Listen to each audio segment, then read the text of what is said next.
Breaking news చూస్తూ ఉన్నాం. హైదరాబాద్ ఉగ్ర కదలికల్లో కీలక అంశాలు వెలుగులోకి వచ్చాయి. హైదరాబాద్ లో పోలీసులు 5గురిని అరెస్ట్ చేశారు. Madhya Pradesh ATS, Telangana counter intelligence కలిసి ఆపరేషన్ నిర్వహించాయి. కేంద్ర నిఘా వర్గాల సమాచారంతో హైదరాబాద్, భోపాల్లో సోదాలు నిర్వహించారు. హైదరాబాద్ లోని ఓ మెడికల్ కాలేజ్ కి చెందిన హెచ్ఓడి మహమ్మద్ సలీం ను అరెస్ట్ చేశారు పోలీసులు. ఓ ఎంఎన్సీ కంపెనీలో క్లౌడ్ ఇంజనీర్ గా పనిచేస్తున్న అబ్దుల్ రెహమాన్ ను అరెస్ట్ చేశారు. పాత బస్తీలో డెంటిస్ట్ గా పనిచేస్తున్న షేక్ జునైద్, రోజువారీ కూలీలు అహ్మద్ అబ్బాస్, హమీద్ ను పోలీసులు అరెస్ట్ చేశారు. పరారీలో మరో రోజువారీ కూలీ మహమ్మద్ సల్మాన్ ఉన్నారు. సల్మాన్ కోసం పోలీసులు గాలిస్తున్నారు. ప్రస్తుతం నిందితుల నుంచి ఎయిర్ పిస్టల్స్, కత్తులు స్వాధీనం చేసుకున్నారు. పట్టుబడ్డ వారికి హిబ్స్ ఉత్ తహ్రీర్ సంస్థతో సంబంధాలున్నట్లుగా నిర్ధారించారు. నిందితులంతా కూడా మారు పేర్లతో చెలామణి అవుతున్నట్లుగా కేంద్ర నిఘా వర్గాల సమాచారంతో హైదరాబాద్ లో 3 రోజుల పాటు ఆపరేషన్ నిర్వహించి నిందితులను అదుపులోకి తీసుకున్నారు.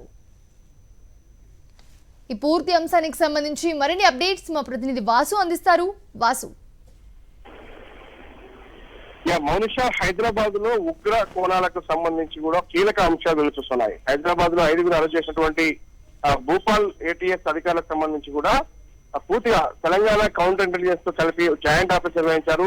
కేంద్ర నిఘా వర్గాల సమాచారంతో హైదరాబాద్, భూపాల్ లో సోదాలు నిర్వహించినటువంటి పోలీసులు మొత్తం 16 మందిని అదుపులోకి తీసుకున్నారు. అయితే ప్రస్తుతం హైదరాబాద్ లో మారు పేర్లతో కూడా వీళ్ళు పూర్తిగా 3 హిందువులు పేరు మార్చుకొని, వీళ్ళు మతాన్ని మార్చుకొని కూడా ప్రస్తుతం హైదరాబాద్ లో తలదాచుకున్న నేపథ్యంలో కూడా వీళ్ళను నిన్న రాత్రి 2 రోజులుగా సోదాలు నిర్వహించి కూడా అరెస్ట్ చేయడం జరిగింది. హైదరాబాద్ లో ఒక మెడికల్ కాలేజీలో హెచ్ఓడిగా మహమ్మద్ సలీం కొనసాగుతున్నాడు. ఎంఎన్సీ కంపెనీలో ఇంజనీర్ గా మరొక వ్యక్తి అబ్దుల్ రెహమాన్ కొనసాగుతున్నారు. పాత బస్సులో డెంటిస్ట్ గా పనిచేస్తున్న షేక్ జునైద్ అరెస్ట్ చేశారు. రోజువారీ కూలీలుగా మహమ్మద్ అబ్బాస్, హమీద్ వీళ్ళిద్దరిని కూడా అరెస్ట్ చేయడం జరిగింది. మరొక వ్యక్తి ప్రస్తుతం పరారులో ఉన్నట్టుగా తెలుస్తుంది, మహమ్మద్ సల్మాన్. ఈ కేసులో చాలా కీలకంగా ఉన్నటువంటి వ్యక్తి కోసం ప్రస్తుతం పోలీసులు గాలిస్తా ఉన్నారు.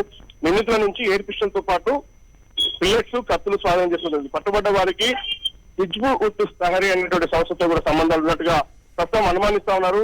అయితే ప్రధానంగా కూడా ఉగ్రకోణంలో కొత్త అంశం ఏంటి అంటే ఖచ్చితంగా వీళ్ళు పేరు మార్చుకొని కూడా ఎక్కడ గుర్తుపట్టకుండా చలామణి అవుతున్న నేపథ్యంలో కూడా పోలీసులకు సమాచారం అందింది. ఎవరికి వారే సింగిల్ గా దాడులు చేయాలనేటువంటి ఒకే ఒక ఉద్దేశంతో తుపాకులు, కత్తులు, గొడ్డళ్లు, ఎయిర్ పిస్టల్స్ కూడా వాళ్ళ దగ్గర పెట్టుకున్నటువంటి నేపథ్యం. ప్రస్తుతం మనం జగదీర్గుడితో పాటు పాత బస్తీ, గోల్కొండ తదితర ప్రాంతాల్లో కూడా సోదాలు నిర్వహించి ఇందులో వాళ్ళ రెడీ హ్యాండెడ్ గా పట్టుకున్నారు. మరో 2 కీలకంగా పరారులో ఉన్నారు. 5గురిని వాళ్ళ భూపాల్ కోర్టులో హాజరుపరచబోతారు. మరి కాసేపట్లో భూపాల్ కోర్టు సంబంధించి ఏటీఎస్ అధికారులు వారిని హాజరుపరిచి ఎంతమంది ఇంకా ఈ ఉగ్రకోణంలో ఉన్నారు, ఎవరెవరు హైదరాబాద్ లో తలదాచుకున్నారు, ఈ 5గురైనా, ఈ పరారులో ఉన్న మరో 2 ఉన్నారు, ఇంకా ఎంతమంది మొత్తం ఈ యొక్క ఉగ్ర కోణం సంబంధించి ఎక్కడ దాడులు చేసేందుకు ప్రయత్నాలు సాగిస్తున్నారు, వెనక ఉన్నటువంటి కీలక వ్యక్తులు ఎవరు అన్న కోణంలో కూడా ఈ యొక్క దాడులకు సంబంధించినటువంటి ప్రస్తుతం చూడాలి. దేవి ప్రసాద్ పాండా అనే వ్యక్తి అబ్దుల్ రెహమాన్ గా పేరు మార్చున్నారు. సౌరవ్ రాజా విద్యను మహమ్మద్ సలీం గా పేరు మార్చారు. 3 హిందువులు బ్రెయిన్ వాష్ చేసి ఇస్లామిక్ లోకి మార్చినట్టుగా ప్రస్తుతం పోలీసులు గుర్తించారు. భూపాల్ చెందినటువంటి ఈ యాసిర్ ఉగ్ర కోణంలోనే కీలక సూత్రధారిగా వ్యవహరిస్తా ఉన్నారు. వెలుగులోకి కేరళ స్టోరీకి మించిన వ్యవహారం ప్రస్తుతం అయితే ఈ కేసులో వెలుగు చూస్తా ఉంది. మరి కాసేపట్లో ఈ 5గురిని కూడా భూపాల్ కోర్టులో ఏటీఎస్ అధికారులు హాజరుపరచబోతున్నారు. Monish. Right, thanks for the updates Vasu.